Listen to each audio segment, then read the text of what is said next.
the Drizzy Morgan show. Ghetts. Oh, man, like Ghetts. Ghetts and Rue Kid. All right. The Georgia Paul interview. Yeah. Very interesting. And I watched the entire episode. And it was good to get a real understanding of Ghetts' feelings as a elder statesman in the grime scene and understanding where he is right now in his life. Right. And so anyway, he's got a record, he's got an album out called Forbidden Frequencies, but it's not on DSPs because they released it through physical.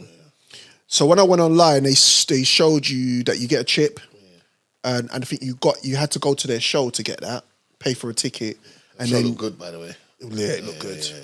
And with that chip, you basically Bluetooth it to your phone, and then you get the album, which is very clever. And I think that's like direct to consumer.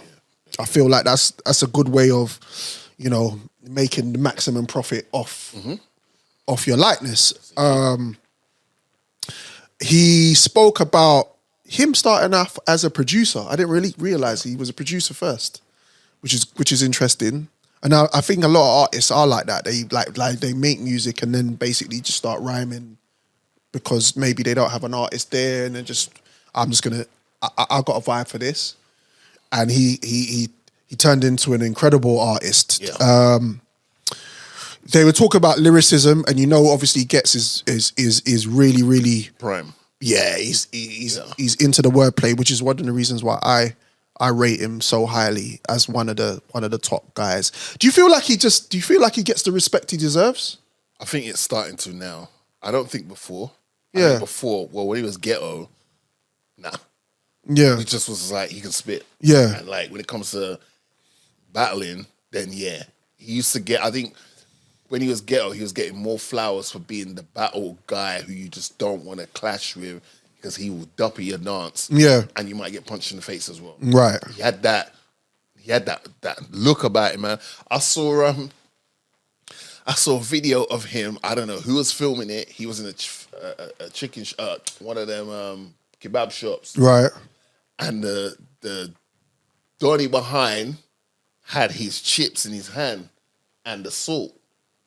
Ghetts kept saying he was getting those. He's just like, yo, boss man, yeah, let me take those so I can put my salt myself. And the guy's like, so you want the salt? Yeah, he goes, yeah, let me get the chips so I can put the salt myself. And then the guy just went, oh, right. Just Ghetto's like, yo, Bridget. Yeah, boss man, I don't want that no more. Yeah. I don't want that no more. Like I said to you, let me put my own salt. I don't want that no more. And it was funny because it's like, that's some shit I would do. I don't know if Ghetts is a Gemini. I don't think he is. But that's some shit I would do. Like, yo, can I get that so I can put it myself? Can I get that put myself? Yeah. Do it. I'm like, I don't want it no more. It's all right. I don't want it. But like, it just shows how far his journey. It's been a long journey because obviously, he went on holiday. Yeah. And this, that, and the third. Yeah. But it never slowed down. If anything, it kind of built up more anticipation for when he's back from holiday, what he's going to do. Right. And he's just consistently been one of the pillars of the grime scene. Yeah. Where even when anyone else wasn't doing grime, him, the JMEs of the world, just consistently been beating the drum for grime. Grime. Doesn't matter if it's popping or not, grime. So to see where he is now, this guy's doing stuff with like, what do you call it, like a choir. Yeah. He's doing all these things now and he's just like, raw, man. Like, I remember one time I booked him for a Westwood show.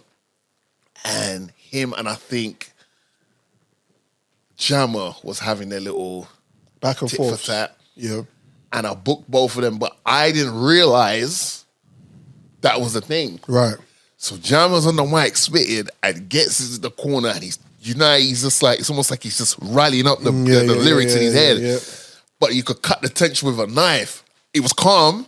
But I just look back at that some days like, raw man, I really did not pay attention to what I did. Yeah. But shout out to him. It was a great interview. It was a great interview. I just thought it was very insightful. He spoke about being vulnerable. Yeah. How vulnerable it is in his position because he said he pulled up to a light one day and realized that he hadn't dealt with his nan's death. Rest in peace. And again, him and Poet was talking about the space that men are in where we can't be vulnerable, and we need to be able to just go, okay, are you okay? Yeah. Without man going, yeah, no, I'm all right, when really you're not all right. Do you see what I'm saying? And I just think that's just grown. I think that's just being more mature, and I like to see that maturity in him. Yeah.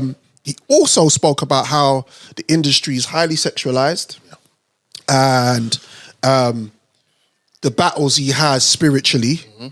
And he said he's a God-fearing person, which is what I respect that. But he's not where he wants to be. But he's not where he wants to be. He's still battling with it. And again, accountability. Yeah. He says his music doesn't reflect where he's trying to get to right now. It does, but not fully, because he's still, do you know what I mean?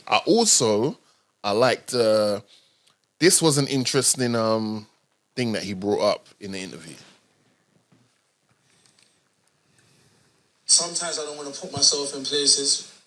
And what I mean by that is that when people see black boys spitting, rapping together, they think we're all the same. Bro, we're not all the same. It's like, we're not all the same. That's the honest truth. A lot of us represent different things. And that's not for me to be like, oh, I'm better than him, I'm better than him, I'm better than him. But you are. But I mean, we've carved out soundscapes and concepts and different things, bro. And sometimes it takes a lot away from the artist when you just think it's one thing. And I said this to someone, I was like, bro, like, how come you ain't gone and done da-da-da-da-da? Or I'm like, it's crazy because I'm a fan of radio. I'm from the class of Deja. I'm a rooftop kid. I never had no choice. Yeah, man. That really stuck to me, because you're right. You could look at Stacey, a bunch of our grime MCs up there, and just go, oh, look, it's just a bunch of... But everyone's different. Like, everyone's thought process is different. Everyone's reason for being in the game is different. So, yeah, man, just shout to Ghetts. Yeah, man. I just keep winning, sir. I just respect that he's carved out a career, and he is an individual. Just even referring to what you played, his individuality. Do you think, though, looking back on it, right, being fans that we have been of Ghetts, do you think he would have made it this far, though, based on how he was in his ghetto days? And when I say ghetto, I'm not talking about him as a, like, where he grew up, whatever. That his actual name was Ghetto. That was his MC name. Yeah. But when he was ghetto, and he was more known for, like, the clashing and the this and the that, did you think that we would see him blossom almost like from the cocoon to the butterfly, in that sense? I'm not sure, but what I've always remembered from him, he's highly into the art. Yeah. So when you have an artist that's highly into the art form, there's more passion around it. They put more effort into their delivery, their bars, their concepts. Body of work proves that. The work, do you know what I mean? Definitely. You could argue Kano overshadowed him a lot, just because Kano just came out the gate and you compared them both. They had a similar...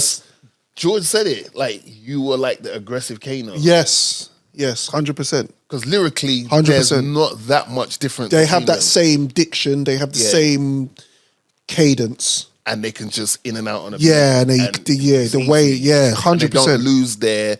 They don't lose their flow, or like you could switch the beat on them while they're spitting. 100. And it doesn't impact how their flow is. 100. You know what I mean? So yeah, shout out to them. Been a long time I ain't seen you, sir, but you know, it was good to see you on that interview. I'm glad you're getting your flowers now.